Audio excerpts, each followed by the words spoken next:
Welcome back, everybody. Quick tutorial today on Subaccounts. So here we are on our trade screen. Why don't we go ahead and click on our profile icon and take a look here under Subaccounts. So when you join Cube, you automatically get a primary account. But if you want to add different subaccounts, you can from this screen.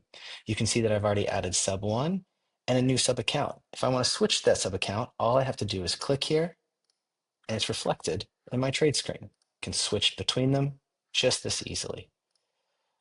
One reason that you might want to have subaccounts is because you want to keep your accounting and assets separate. Another reason you might want to have them is because you want to have your assets evenly distributed over accounts to increase security.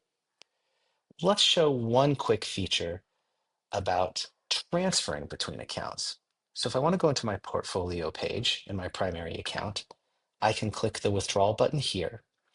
With this little drag down menu, I can quickly click on that and go to new subaccount.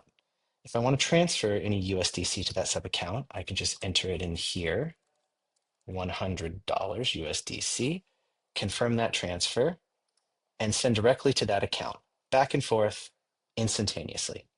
I hope this was helpful and hope you have a great day.